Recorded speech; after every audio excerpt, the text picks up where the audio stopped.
Hello everyone. Thank you so much for allowing me a month of kind of a deep dive time for me. The only way I can describe this is, when I saw it this morning actually, the sun is coming out here in New Hampshire after a very long cold winter. And when I was looking at the railing of our deck and the sun is beating down and you can see the deck rail. And then you can see this blurry sort of, it's from the heat radiating off from that railing. And then above that, it's clear and you see the background and you see detail. I feel like I've been in that sort of blurry space. And what has happened in the last month since I've been away is that not only did I celebrate 1 year after my 1 year anniversary of the end of my chemo treatments, I also had my port taken out about a couple weeks ago now. And so truly I feel like that part of my journey, it's like I closed the book on that, and yet it's always a part of me.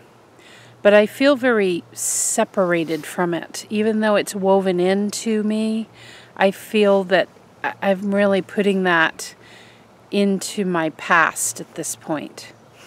And so I'm really making a conscious effort to not talk about my cancer treatment going forward as verbally as I have been. And during that month that I was away, I also took a little break, albeit it was very short, from Facebook in particular, because I just had felt like I had put so much of myself out there. Every day I was posting crazy pictures of me with my hats when I was going through treatment. And I was really laying it all in the line, and I was doing a lot of YouTube, and I was continuing with my card readings every week, and I was doing daily card readings on Facebook, and I just felt like I was putting out so much, and I'm being really vulnerable in this video with you here today. I wasn't feeling like I was getting much back. I was realizing that I would post things and I would be so fixated on who responded. I'm being really real with you here.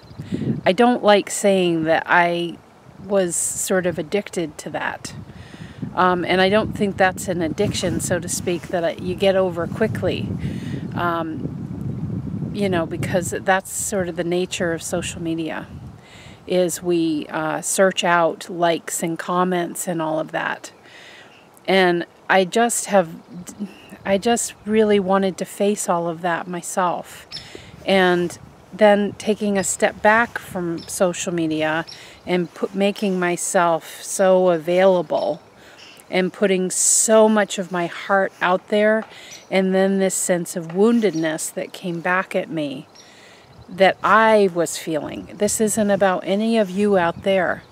It's not about you. This is about my own feeling of needing to be seen, of needing to feel that I was heard, that people understood me, that they didn't think I was kookamamie, that they didn't not believe in my work. All of these things were bothering me. I had an instance where I did a dog session for somebody. Her dog was missing over the very cold part of the winter, and I was getting a reading that in my dowsing that the dog wasn't alive, and I told her that, and I stand by that reading. And it was bothering me, like that she maybe feels that I'm not, my work isn't of the highest ethical standards, and that I'm not a person of integrity, and that I don't know what I'm doing. All of this was swirling for me prior to that month break that I took. So what I have done is I've spent that time really delving into this sense of woundedness that is my own thing. The woman with the dog never once said to me, "You're crazy, and thank you so much for inspiring no hope," because the end of that story is her dog showed up on her front doorstep. But what I realized, and I've actually stood up for it, is through that exercise of that session, and then I've had some other animal sessions that people have requested, is that I need to set the definition for what it is that I offer in my business and with intuitive work, because people assume that you can tap into everything and that you can find out all levels of the field. So that's emotional, mental, physical, spiritual, that you can tap into all of that and get the answers. Like, just give me the answer, Kat. And I was starting to feel really badly about myself because I didn't feel like maybe I was offering a good service to people, and maybe I was leading people astray in this process of these 4 weeks. What I have figured out is that I have to be the one to say, actually, no, I'm going to bypass your request for asking for information about your animal because it's on the physical level. And what I have determined is that my work is about tapping into the emotional level. I am very masterful in that area. And what I figured out, through my intuitive sense, like with this dog session, for instance, is that I was tapping into the emotional level of that dog. The dog's spirit had died because the dog was totally lost and had no idea about if or when it was ever going to get home into a warm place. And so I was accurate. And I determined that for myself without needing to argue about it with anybody. But it was my own self-discovery. It was my own sense of coming into strong belief about who and what I am and what my service is on this planet. The other piece is, some on Facebook, I had seen that I was planning to retool my business and to walk away from horses. And in these 4 weeks, and again, putting the Cancer part of my story, like putting that into the past at this point and moving on from there, what I have experienced is that horses have come into my experience very vividly again.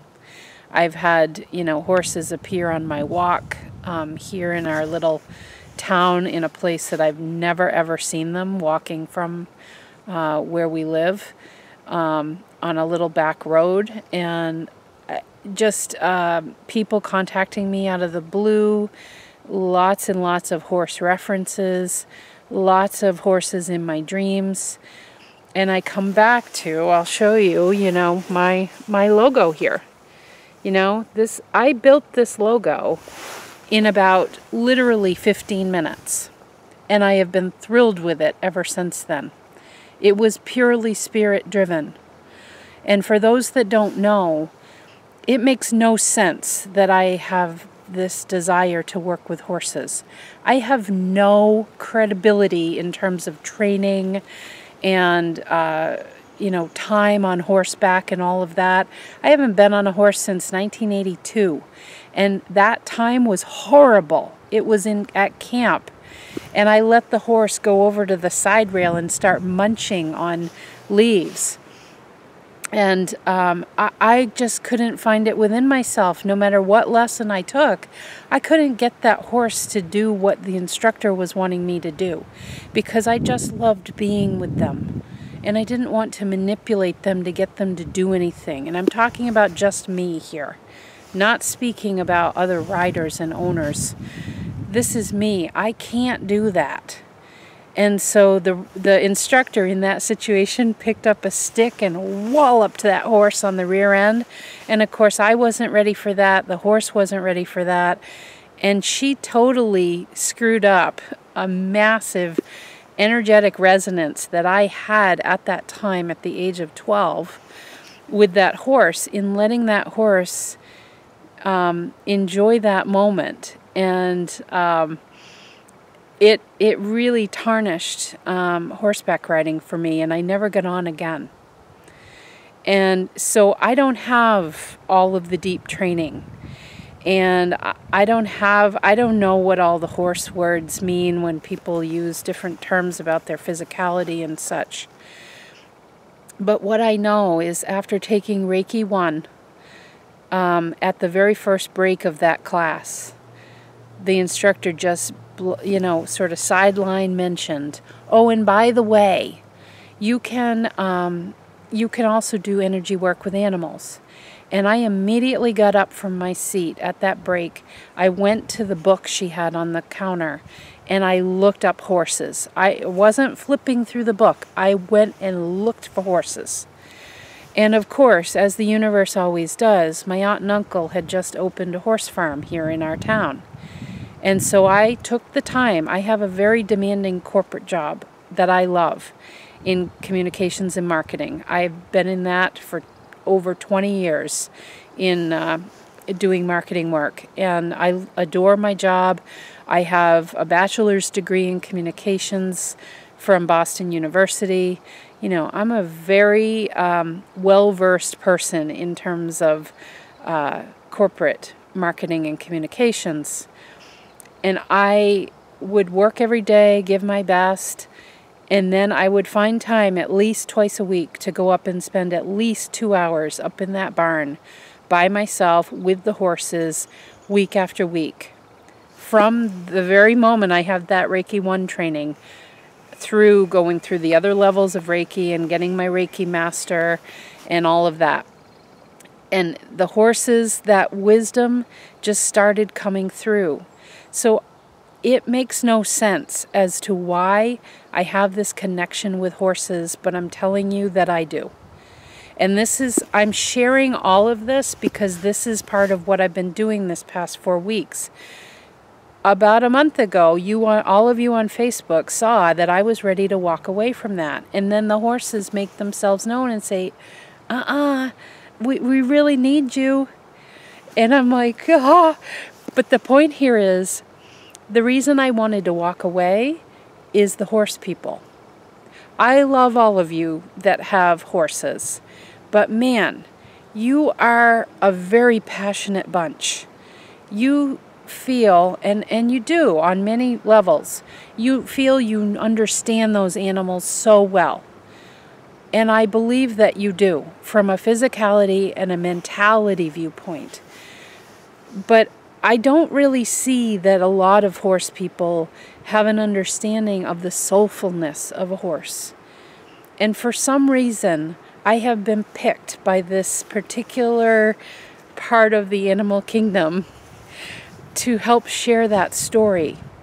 And not only to share it to horse people, but to now begin to share it with all of the rest of us who don't have any connection with horses and maybe never will. I personally never want a horse. I never want to ride.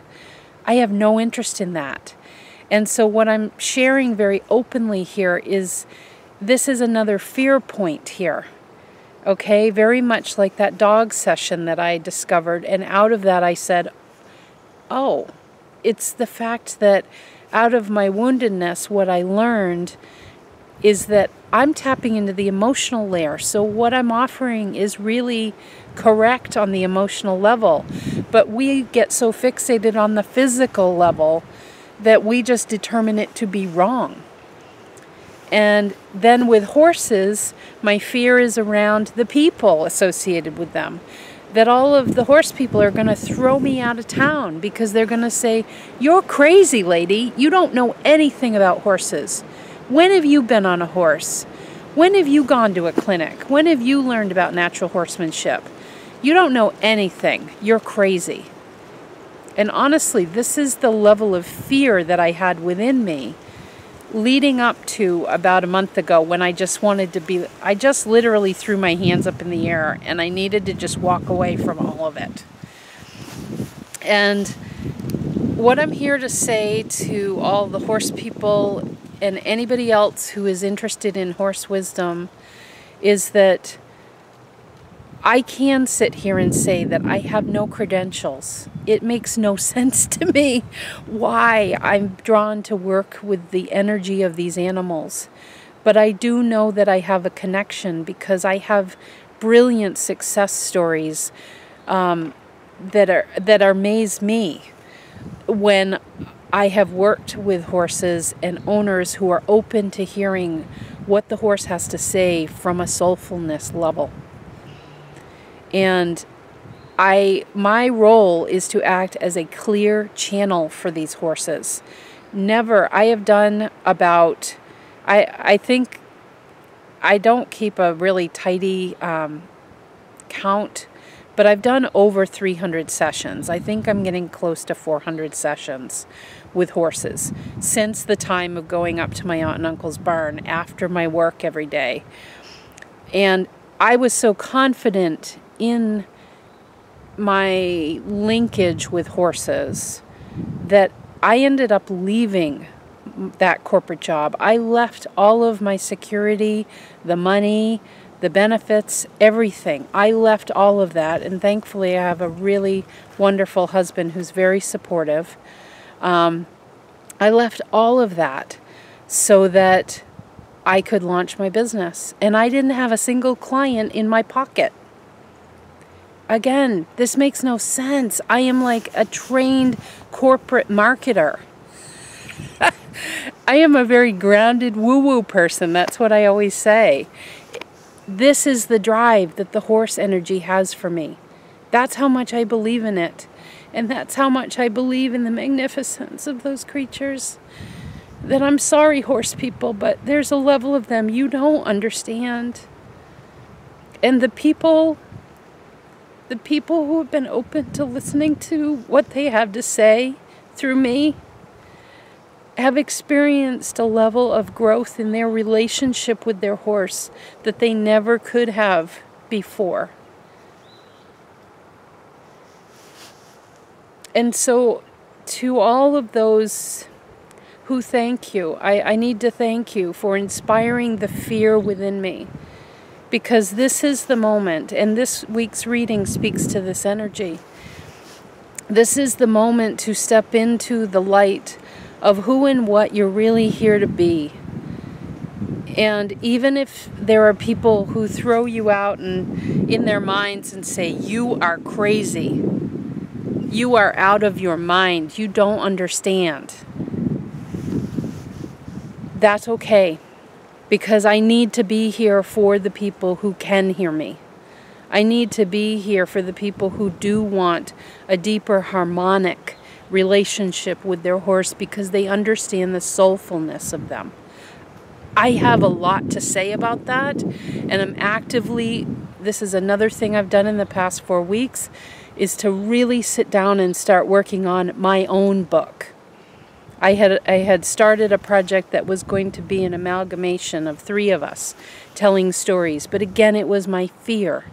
Like, oh, people will think better of me if I mix in a story, stories from an amazing farrier who I have tremendous respect for, and an amazing trainer who has also been my most brilliant success story of all with her horse. If I mix their stories in with mine, that somehow I'll have more credibility. But it's not that. I have to have my credibility for myself. I have to be able to step into that light myself. And guess what? When I do, other people will see that genuine nature of who I am. I'm not here to con you about your horse, believe me. I've said to a lot of people some things that they didn't want to hear. But it's because the horse is just so clear and storyless. And that level of wisdom is what I'm looking to bring through these readings going forward. And what I also want to say about horses is that I am a clear channel for them because I don't have an agenda. I am so qualified to do the work that I do with horses because I don't have all the training and the credentials and the ride time that the rest of you do. I don't have any of that. It's been washed away. That day in 1982 at Camp Coniston, when that horse flipped me off because of some instructor who I don't know what she was thinking, walloped that horse on the behind with a stick. All of that got washed away in that moment. It is very symbolic for me. And so I don't have the agenda, and I don't have a preconceived notion every time I approach a horse in a stall. I act as a clear channel for them. Never once in nearly 400 sessions have I led a horse in any way to their stall. I have never touched a lead line in getting near 400 sessions. That is what makes me qualified to do my work. And I'm saying that very publicly here. I have not revealed any of this to anybody, but I'm bringing it all up because all of this is going into whatever this book or whatever it's going to be that I'm producing. This makes me a clear channel. This makes me supremely qualified to tap into the soulfulness of these creatures. Why in God's name am I sharing this ridiculously long intro with you? These themes, all these stories I've just shared, you can see the seed of all of them is fear. And I really experienced that too, and totally overcame it through divine intervention when I was going through cancer treatment too. Fear overtakes us, but the thing with fear is that we attach story to it, and particularly we attach a sense of woundedness. And this is the other part. Not only will I be feeding in the wisdom of the wild horse into my readings, I will also be sprinkling in what I call the Chironic principle. And this is about Chiron. I just posted yesterday on Facebook about this. I am proclaiming as of now that I am interested in being a Chiron expert in astrology. Chiron is a dichotomy. It's difficult to get a clear understanding about what Chiron is in astrology. You try to look that up. Some people say, "Oh, it's a planet. It's a what do they call it? It's not even an outer planet. It's like a small or a mild planet or something like that." I've seen. There's also people who have said it's an asteroid or it's a comet or it's a hybrid of the two. And Chiron, whatever it is, I don't even feel like naming it. What does that matter? It's a body of something up in the stars, but it's clear enough. It was discovered in 1977, so I was 7 years old then, part of the best times of my life. And Chiron has been seen as the wounded healer. That's how it's labeled in astrology. And I'm looking to renew that. I'm looking to revamp that, because Chiron just this past week, has moved into Aries, the first sign of the zodiac. Chiron transits the astrological wheel over 50 years. So we will only experience a Chiron return likely once in our life, unless we are lucky enough to live to the age of 100. So those of us approaching age 50, you're feeling, your Chiron day is coming up. And I want to take the fear out of Chiron. I get so fired up in astrology when I listen to astrologer after astrologer talk about the wounded healer and that this is your pain point, and they add so much drama to Chiron, and I'm like, I don't get it. Because to me, Chiron is the most interesting part of your astrological chart. And so, yeah, I do offer a reading. It's a short reading. I look at your astro chart and we delve into your Chironic principle. because it's literally, the glyph for it is shaped like a key. And I truly believe that Chiron is a principle within us that brings out our wild spirit with the ability to use our beautiful brains and everything that it is to be human. Because Chiron in mythology was a centaur.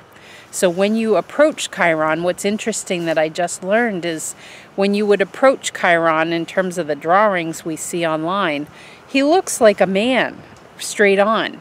But what people don't realize is there's a horse body in back of him, attached to him. He's a centaur, but his legs in the front are human legs.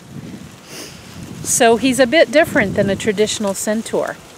And what that means is he represents this beautiful balance of the ego with the wild spirit of the horse. This is why I call these creatures magnificent.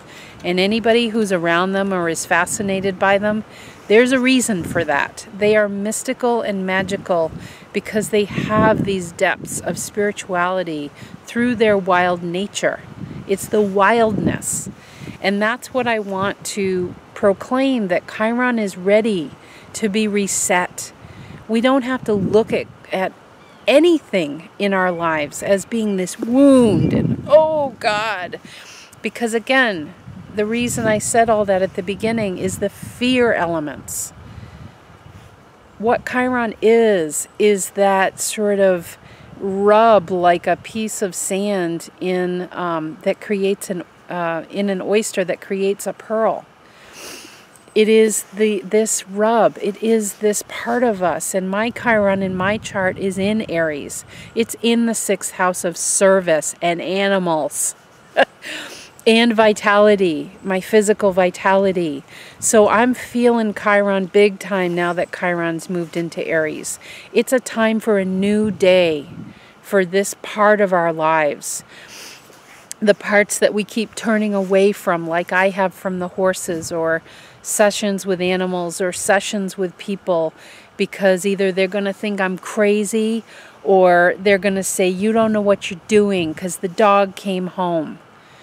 I do know what I'm doing because I'm tapped into the emotional layer.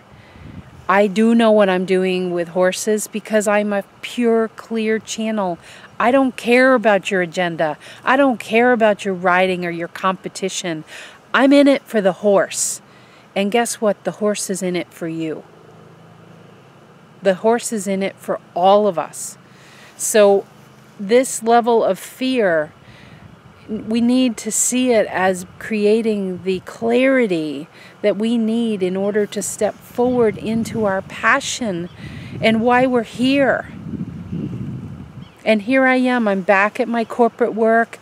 I'm working my brains out, you know, trying to bring my best every single day into my corporate work. But I make time on the weekends and sometimes during the week if I need to do this work because I believe in it that much. Because the horses are calling me back to it, and now Chiron is calling me back to it in terms of my work with humans too. So the bottom line is, my messages are going to be about reframing things that seem to inspire, and I want to say it that way, inspire fear within you.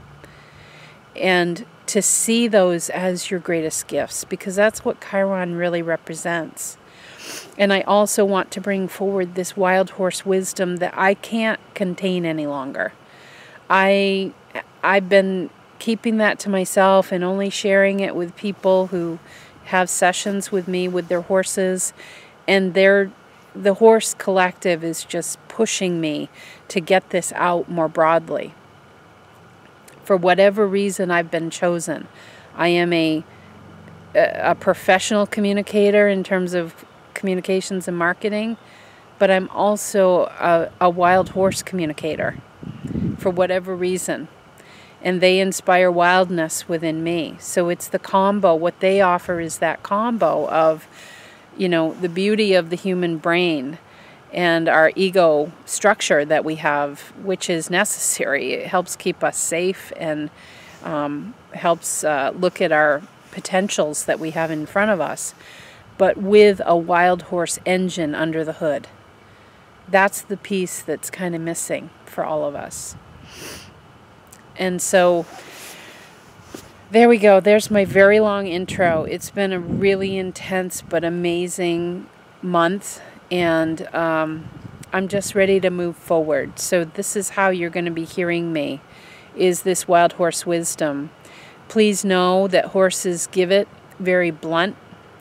They're very, horses and Chiron, now that he's in Aries, they don't attach story, and this is probably the most important thing I can say here. They don't attach story to what's going on.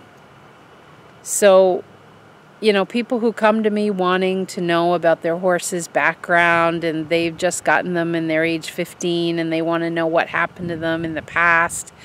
The horse can touch on some emotional aspects with me, but they're like, they don't go there. And Chiron doesn't want to go there anymore. That's part of the wounded past.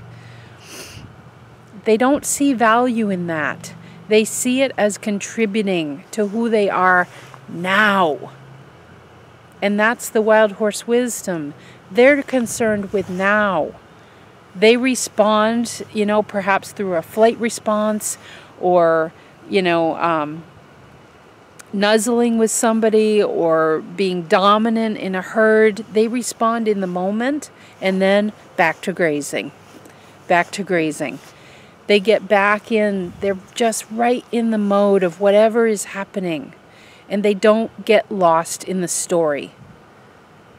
And that's where these messages are going to start going. Are we getting lost in our story? And believe me, I have reverence for the past. But can we look at it as having reverence for what has occurred, because it has promoted this sense of deeper fulfillment of who we are, instead of woundedness, instead of looking at all the pain? Can we look at the resilience that occurs and the richness that occurs, because we're in the now. You're here now. You know, why are you grinding on what happened 20 years ago? There's no energy there for you. There's no richness there for you. So there we go. That's where we're going. My very long intro here. So let's get to it for this week of April 22nd. The symbol that came through in my dowsing was Gemini 23. Gemini is a very curious spirit.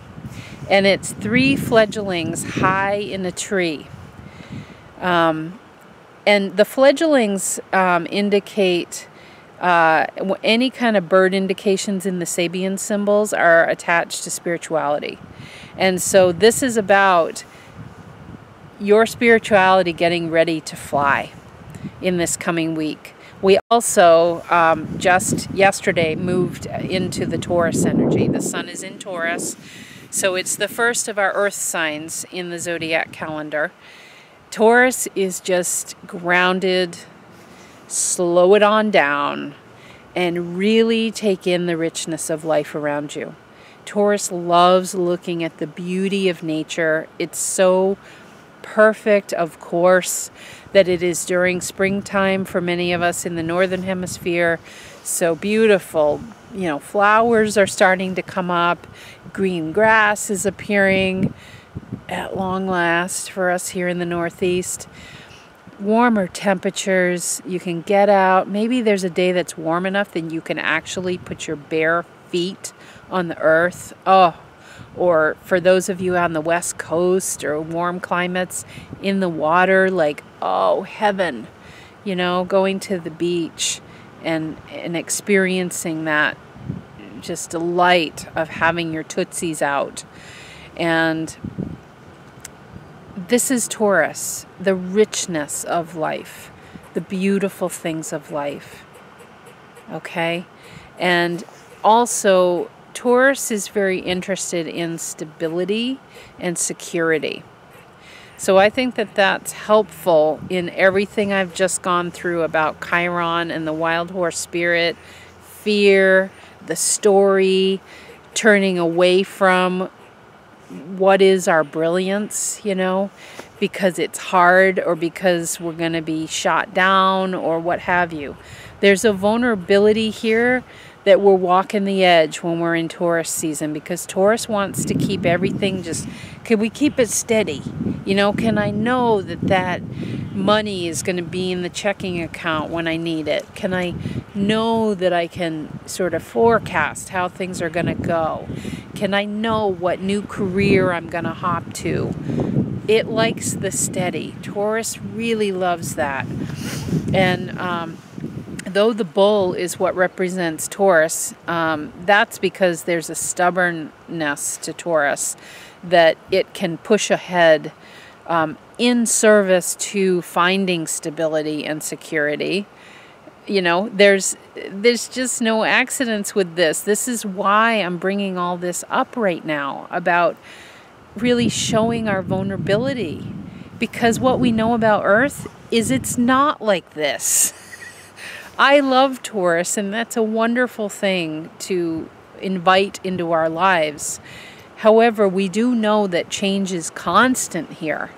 And so how do we become more resilient under those conditions and not let our fear of instability and lack of security knock us to our knees?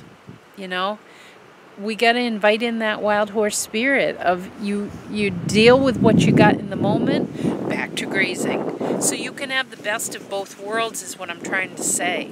You can have the beauty and richness that is Taurus, but the Gemini symbol for this week invites you to think about that, the curiosity that Gemini offers. Okay, that being curious about how do we find the balance here, because as with every sign in the zodiac, there is what I call perverse energy. There is an overextension of the energy or an underextension of each energy. We're always looking to kind of find that sweet spot in the middle, that honey point, you know, when things are just really flowing and you feel like you got the balance of it. So that's what we're looking at this week. What really is going to push you out of the nest to help you fly from that deeper point of spirituality, really beginning to think about things like the wild horse, a new definition of Chiron, that fire and poise and inspiration and passion within that is ready to come out. That's why I'm sharing all of this with you right now. I feel like I've come out of hiding. I feel like I'm okay with saying I am a horse expert. But on the soulfulness level, I go as deep as I can go with those horses, because they know I'm not in it to talk about, so what do you think about the training, and what do you think about this, and what about this physical issue? They know that that's not the point. Those things are all results of the deeper resonance within their soulfulness that they feel with their rider. Is that there or is that not there? And for all of us, a key part of horse wisdom too is that we're not always on our game every single day. The horses want to say, we aren't, and guess what? You aren't either. So let's just accept each other as we are. Again, you deal with what you got on any given day, but it's not sustainable to think that you can maintain perfection every single day. You just simply can't. And neither can horses. Neither can any animal. All right. So what's it going to take for your spirit to fly? I have not looked at the cards as usual. This is card number 1. So this is from the Magdalene Oracle. And this is Guardian Angel. To know, to trust that you are protected, that there is a bigger part of you that is looking out for you, that is inspiring you, that is calling you to take a break when you need to, that is calling you to speak up about what you are passionate about. Every single one of us has a very individual gift that we sometimes spend a lifetime coming to realize. I think a lot of us don't really get real close to it until we're reaching that about 50 years old, that midlife. This is the midlife crisis sort of energy, which I also want to reset because that's connected to the Chiron return in your chart. Around age 50, that sort of midlife time of like, bleh, reset of I'm not sure that I want to do that anymore, or I need to speak up and say, I'm this. This is what I'm here to bring, and I can't hide away because I don't fit the mold anymore. Okay? And what this card is saying is that the inner inspiration within you is important to pay attention to. Here in Taurus season, the energy is very strong right now with Taurus because we've just launched into it. The beginning of a sign is always when the energy is the strongest because there's momentum involved. We sort of melt into the sign, or meld, I want to say, into the sign as we move through the full month that we're in it. It actually gets more docile as we get deeper into the sign. So this week is a wonderful time to use this intensity of Taurus to know that you do have stability and security that is offered to you through your inner spirit. A guardian angel kind of indication like this is to pay attention to, that's the inner spirit, and that's that wild horse part of you. Like Chiron, there is the part that everybody sees, but there's a horse engine back there, the centaur. There's the horse body back there, which is where all the power is in a horse, is in the hind end. Tremendous power there. So what I'm wanting to say is the beauty with Taurus is that there is a richness to the experience of that energy. It's really being attuned to what's going on around you. In this week, see if you pick up on some symbology or some indications. It can be a word, it can be a feeling, it can be an idea that seems to keep coming across your transom regularly.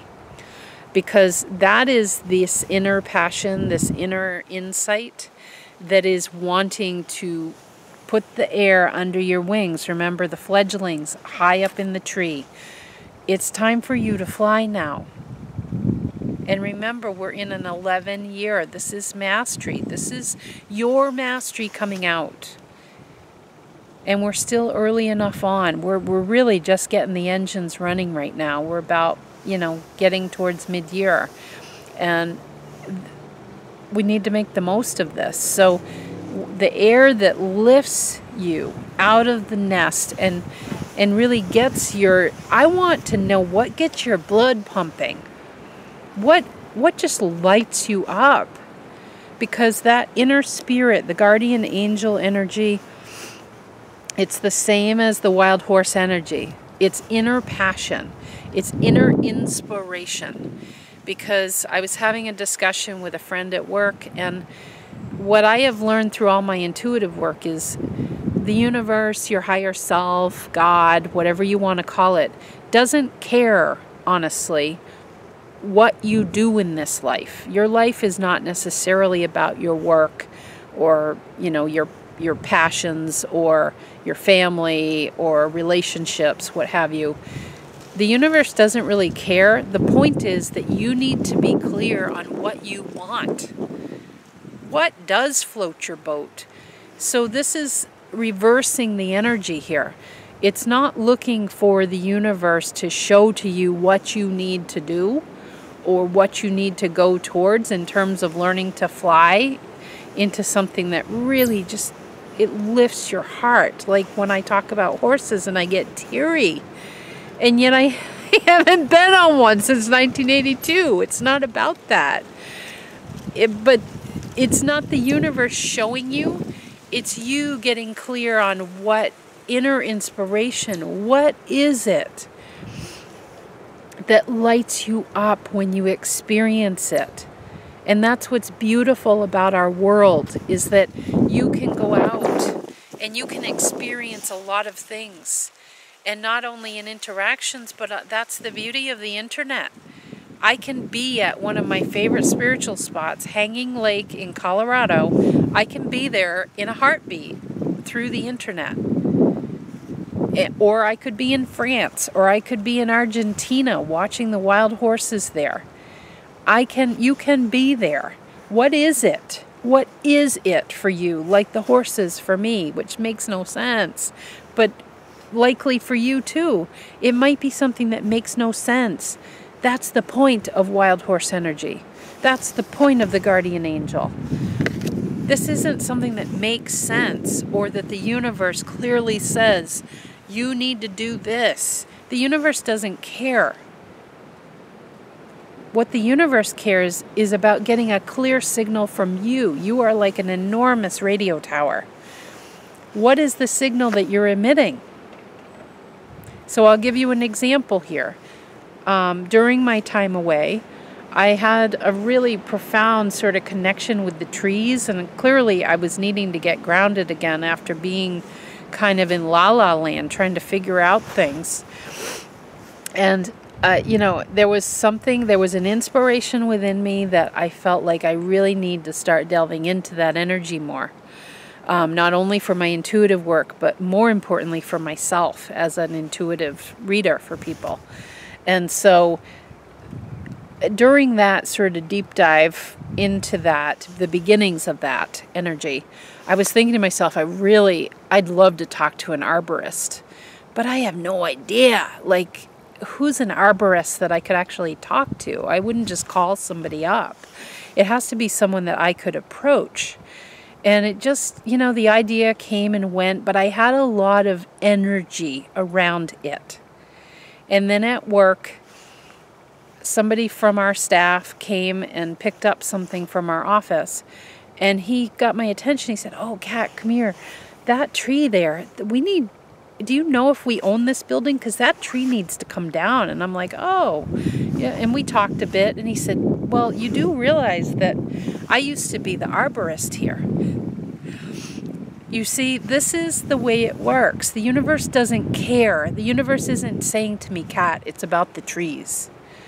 It's me like having a connection, me being attuned. This is how you use Taurus energy to your advantage. Being attuned to the energy of the tree. That was within me. It was my awareness, being aware, just like horses are, always reading the energy of what gets your attention. Pay attention to that this week. What gets your attention? Because that is something within you that this guardian angel / wild horse spirit is trying to bring up.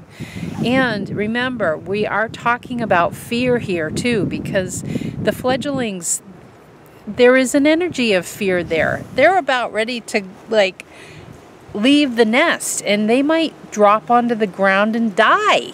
I mean, it's kind of do or die time. That's really something that I'm getting for you.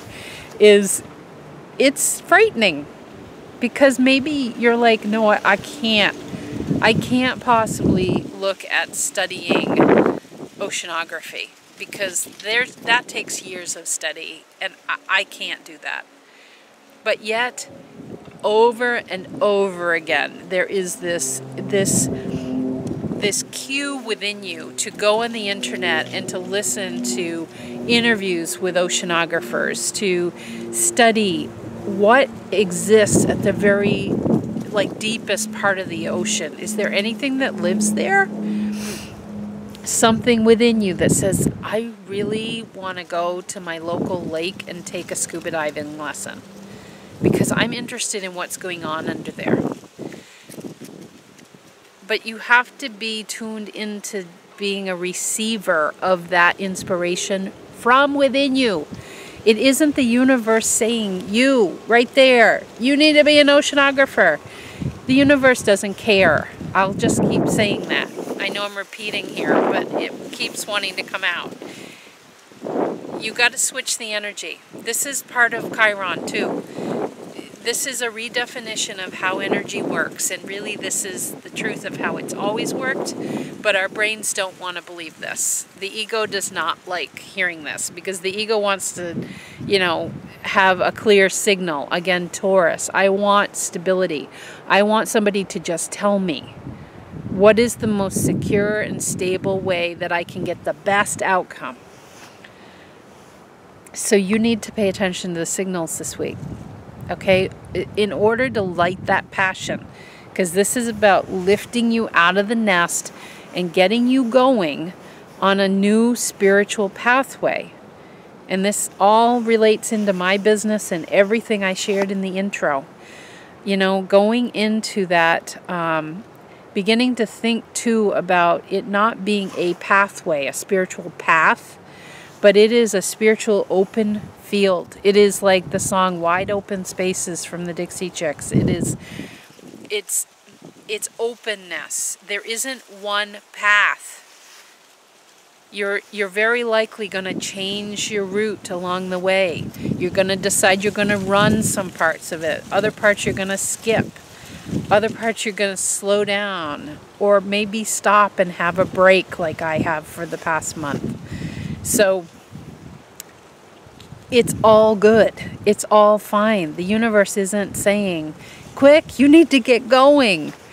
You'll know when those times are. Like I'm feeling it now in this reading. I'm feeling like I need to proclaim who I am. And that energy is very on purpose for this reading for you too. To have the energy enough to lift at long last and come into a place of new spiritual well-being. And by that, I'm not talking religion. I'm talking about what drives you, what gets you out of bed in the morning, what lights your eyes up in a new way. There is new opportunity here. But the energy of Taurus calls you to really be aware of what's going on, so that you can gather data, just like the horses, constantly reading energy all the time for their safety. And that's how they get the inspiration to know, oh, I need to rear up at this other horse out in the herd because that energy is getting to be out of hand, and I need to get this in hand again and say, I'm the leader here, and back to grazing. Or I need to go get the drink of water, or I need to go check out that mare, or whatever. There's always information available in the moment, and really, truly, in the moment. Okay? Very direct energy with the horses. All right, so it'll be interesting with this one. This is The Way of the Horse deck by Linda Kohanov. If you have not read her, she's got some books out that are pretty deep. She's one that I have looked to as a model of what I'm getting towards, but I have a different flavor than she does. But she's great if you're interested in reading some of her books. So, okay, this is the Master of Sadness. All right, are you getting triggered right now when I just said that? This is how the horse energy works. They're kind of like, again, story, fear. We don't like seeing that there's sadness. So I brought the book out with me here. I'm just flipping because I love to read her entries. I think they're really revealing. I just read the beginning portions here, the overview. So the Master of Sadness, I'll hold this up. The themes of this are sadness or grief, the power of tears, release, and rejuvenation. That's so much how I feel today. A tear at the edge of the sage horse's eye catches the light of infinity. The gift is sadness signifies it's time to let go of a relationship, job, or perspective that no longer serves you. Tears help you release attachment to an old way of being, rejuvenating you for the next stage of growth. The challenge is, some people are more afraid of sadness and grief than fear or anger. Yet holding back those tears leads to despair and depression. Even real men need to cry. Now this for me, I'm feeling that Chiron energy coming up here, that Chironic principle. Our sense of woundedness, our sense of I can't move ahead because this is happening, or you feel like you keep getting dragged back to something that is downright depressing, that is not uplifting. And remember, our symbol speaks to an uplifting energy. But it's new. It's fledglings. It's little tiny birds that are ready to learn to fly. But there's fear there, and there's also a sadness of leaving the nest. So some of you actually might have children who are leaving the nest or are transitioning in some way. Even people with young children, babies, you know, if you're just going back to work after having a baby, or your child will be going into school, or they're transitioning into middle school, my prayers are with you. That is a tough time. Or they're leaving, you know, or transitioning in some way. Maybe they're getting married or whatever. I'm getting that energy on this too. But remember, there's always reframe available. Please think about reframe, because what this card always signifies to me is that we as a culture have deemed tears, and particularly vulnerability, as being a very negatively charged thing. It's like, no, pull up your bootstraps and get on with it. And to be quite honest, this is part of why Chiron wants to be reset, is that Chiron is on the other side of that extreme of being lost in the story, lost in the wound. Remembering Chiron was injured by an arrow and eventually died, according to the myth, from that wound. But in the process of trying to heal from the puncture of the arrow, he developed all of the healing arts. That's the little bit that I know about Chiron. So great beauty came out of the suffering, but he carried on. I mean, what that energy has been communicating through me is that none of that wisdom could have come forth without having that injury that he was trying to heal for himself, and that he couldn't in the end overcome it. He actually succumbed to that wound. And then that wisdom carried on further, because he, in the process, had taught many others what those healing modalities were. And then, thus, according to the myth, that's why we have those healing modalities here with us now. So, out of that woundedness comes tremendous benefit. But to reframe the fact of the woundedness at all, and even when it comes to children, or I keep feeling this energy of transition related to that bird symbol that we have, the fledglings, that there is transition. It's the empty nest thing. And also for those who it isn't about children, perhaps for you, it's some kind of transition in your own life, and that's what her symbol here was talking about, is letting go of a relationship, job, or perspective that no longer serves you. And I'm going to poke a little in your face about this need to, or not need, invitation to reframe. Taurus energy that we're in right now offers us an opportunity to see the beauty around us, to see everything that is springing forth into our experience, to read the energies of what is coming into our everyday. Because again, I need to say that you are like an enormous radio tower. You emit a signal.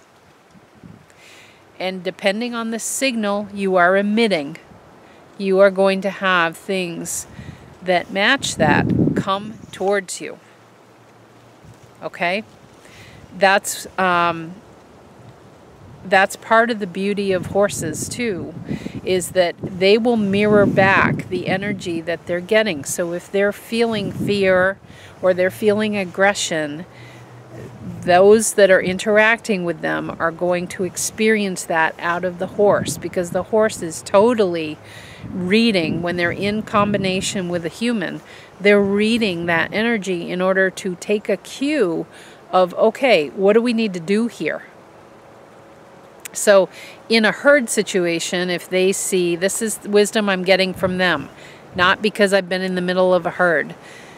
If they see another, male, trying to be dominant, they will bring their dominance to the table. They do a mirroring job. This is the same in our life. What mirrors what's going on within us is what occurs in our experience. So this is why reframing is so helpful. That we can reframe sadness or particularly transition. And also if you have somebody who is leaving your life, whether it's in a physical or emotional way, or even mentally, somebody who has passed on, and you're ready, again, think Chiron here, you're ready to get past that woundedness. This is your week to really begin to fly on that concept. And that could be what sets your spirituality, and by that I mean your inner passion, the light in your eyes, what sets that off in a brand new way. But you have to be the one to make the decision on the reframing, on am I going to let this overtake me and go down with the ship, or am I going to use it as something to fuel what will bring forth my greatest passions and inspiration and beauty in my own life? Our connections to others, no doubt, are important. That's why in an astrological chart, the descendant point kicks off the 7th house, and the descendant point is how the soul can best really employ what it's looking to hone in this life. And we do that through our interactions with other people, and particularly those closest to us. And that's what I'm feeling for you this week. This has to do with a transition of some sort, of someone who's very close to you. It could be a child, it could be a parent, it could be your spouse or significant other. There is a transition point here that's being called forward, and yep, it might make you cry. It might bring up a sense of vulnerability. But please pay attention to if you're drowning in those tears and that sense of instability that is offered, or could you reframe that and see that its time has passed, and that this is necessary in order for the new growth, which Taurus signifies, to happen. And for everybody involved here is a fledgling, even if we're talking about somebody who has passed away. There is a sense of vulnerability in cutting that cord, in moving on and beginning to fly. We go through many, many cycles of learning to fly again, because we learn new things about ourselves and others every single moment of every single day here on planet Earth. So what have you learned in this cycle? And you're clearly ready to fly in a new way that brings about a new level of you. That's what Chiron brings forward. This is a key. And there's only one Chiron point in your natal chart, your astrology, and you will keep coming back to that. It's a key concept. That Chironic principle is what will fuel you to new levels of this discovery, of integrating the wild nature that is within Chiron with the balance of the stability and the security that our ego can offer us in the human bodysuit. Okay? So big transition time for you, I feel like, this week, or that's sort of an inspiration for you to think about what transitions may need to occur that you may have always viewed as something sad, when in fact could be the most empowering thing ever. Okay, our final card is from the Andorra crystal deck. And this is interesting because I have this Andorra. I've loaned it to a friend. It's the Andarian Higher Heart. And this always makes me think about turquoise too, which is a wonderful stone for the higher heart chakra, which is located sort of between your throat and the heart area. It's kind of right in that, sort of very solid part of our chest, often where a pendant would sit. I'm going to read to you what this says.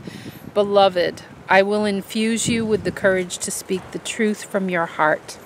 I assist you in loving communication. Do not eat your words, express them.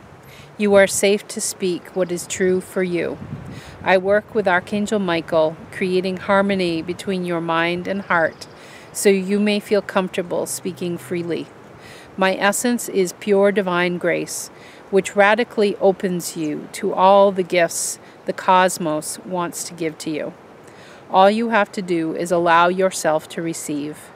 You are worthy. I surely know this must be my card. I didn't douse on that, but so much of what I offered in the intro applies to you as well. Remember, our symbol this week is about learning to fly.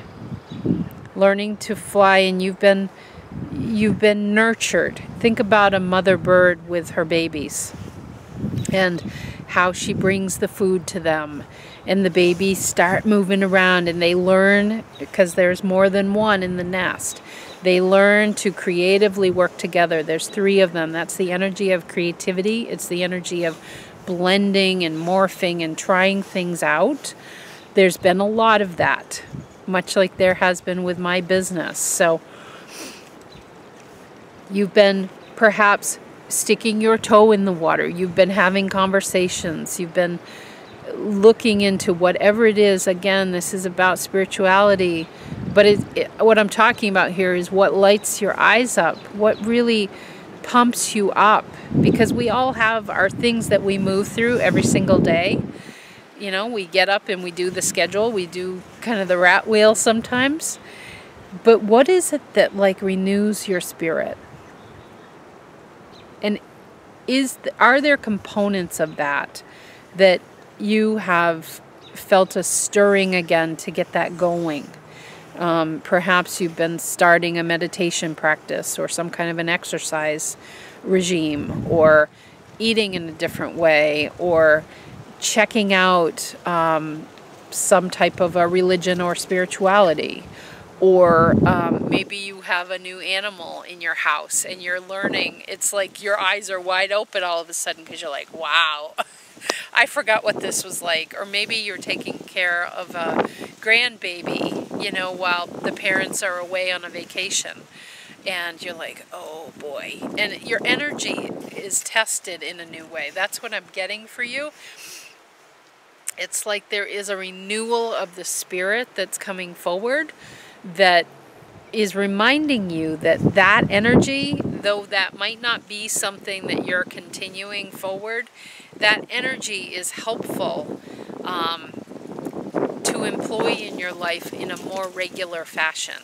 So for instance, taking care of a grandchild requires a significant influx of energy. And think about, we have this big influx of Taurus energy right now. It's like everything just starts to look beautiful and you're like overcome by the nature and But we can have that same flavor, just like with taking care of a grandchild.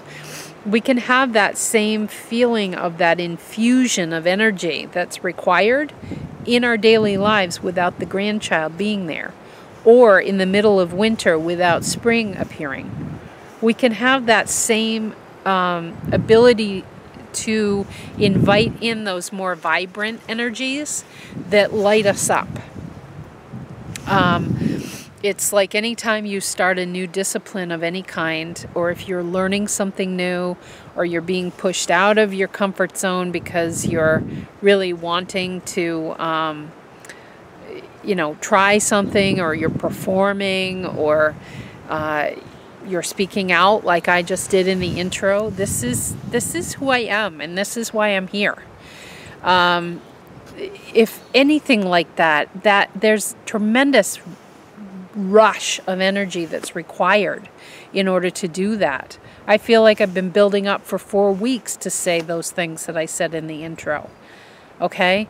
And that's the feeling I feel for you with this. The higher heart is actually a chakra that a lot of people, a lot of energy workers and such don't really pay attention to. It's not considered typically one of the core 7 energies, but for me the higher heart is probably the one that I'm drawn to the most, because I love, this is my favorite color, and I think it's one that, kind of like the Chiron principle that I was talking about, is we see the 7 chakras and understand our body to be a certain way, but then to understand there are other things at play, like the higher heart or Chiron. You see a man in the front, but there's a horse powering in the back of him as a centaur.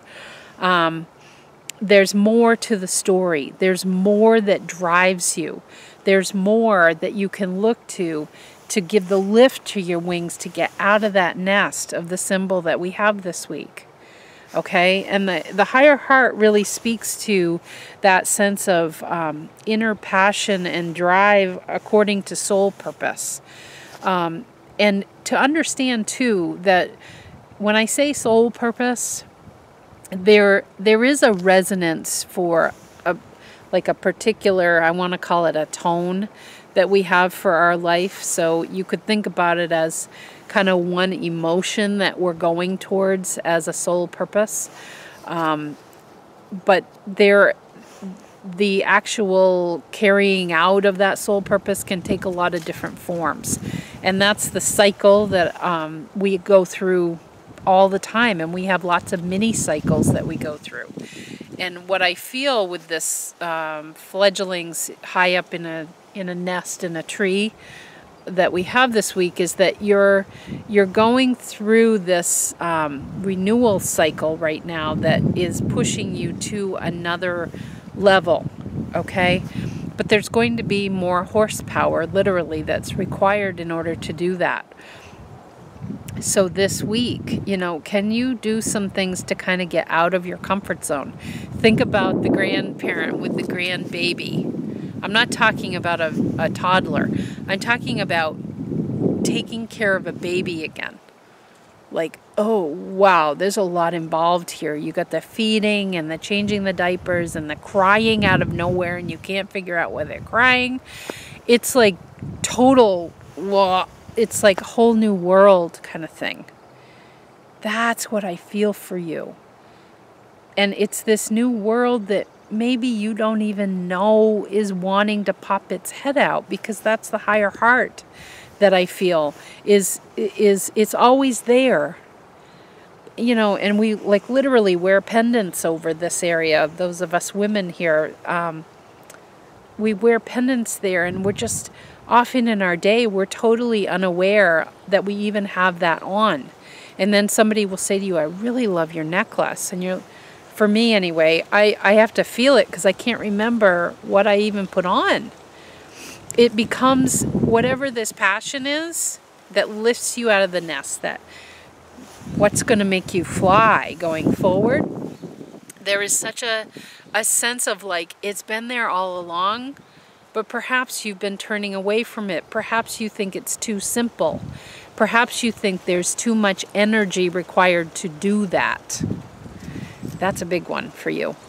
Like, I don't have the energy to look into that.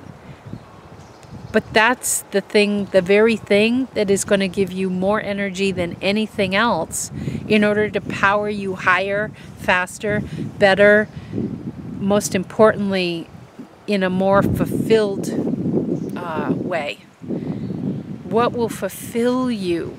Because at the end of your days on this planet, is it going to matter that you said, you know, I had perfect attendance all through my school days, or that I,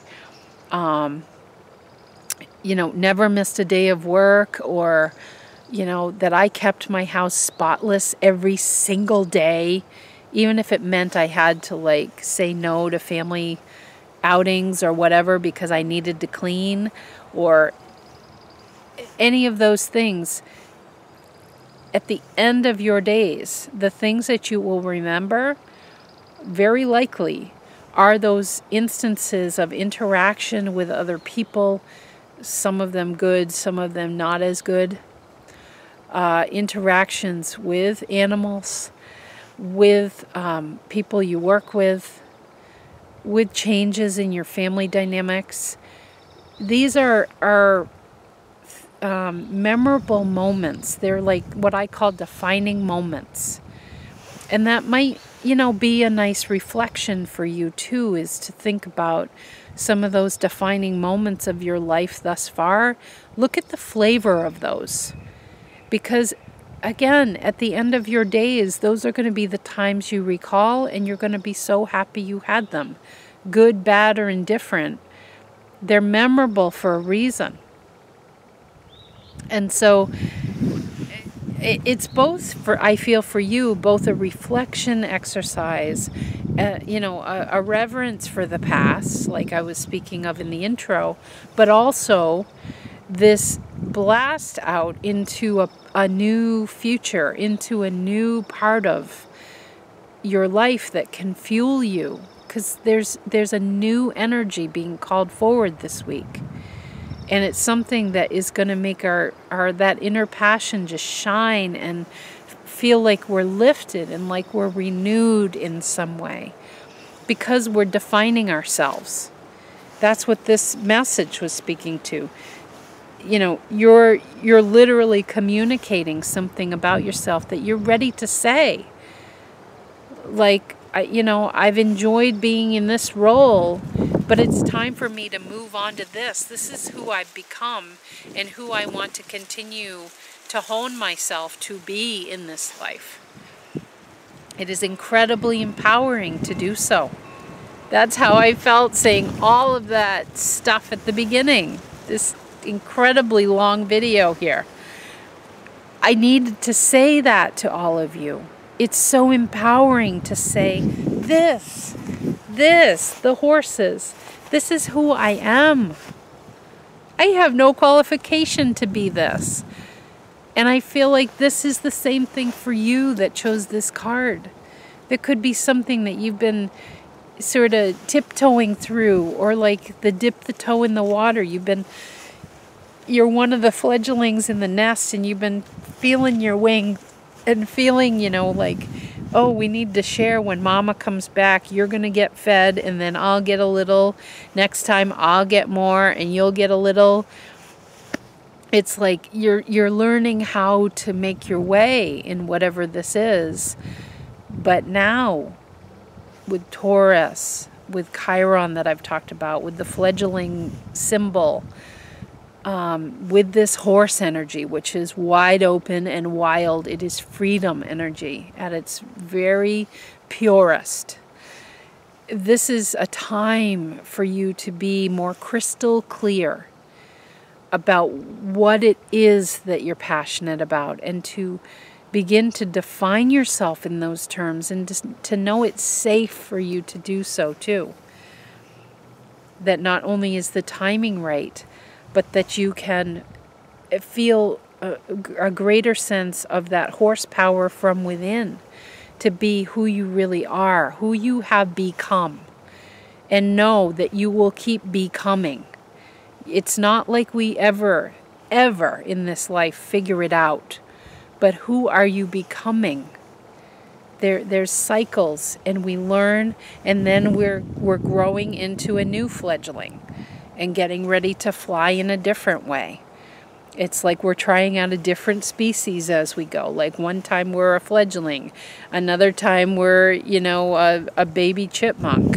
We're more grounded, another time we're some other animal. So you're always kind of learning as the cycles go. But it's really a new time here. Very fresh energy. So both reverence for the past and looking at those memorable moments and the flavor of those, and then thinking about, but what is it that I'm craving that I've been sort of sitting on top of and just kind of dipping my toe in the water here or there. I keep seeing somebody tiptoe through the tulips, that little song by Tiny Tim with this little whatever it's called, the tiny guitar there, can't think. But you haven't really committed to it. And now it's the time is right for you to commit to whatever that is. It's whatever just lights your eyes up. What is it that you want? The universe will take your cue. Okay? There we go, everybody. That's this tremendously long video. So thank you for those that have hung in there with me.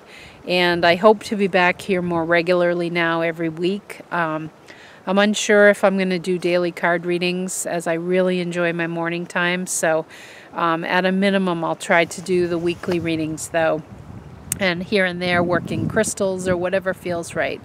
But know that we're really getting into more of the wild horse wisdom. I really need to own that for myself as an intuitive and a messenger for those animals, and working also in these Chiron messages around not getting lost in our story and our woundedness, but to see that they are purposeful and make us more resilient and more steady on our feet. They serve us very well. So thank you for listening, and have a good week.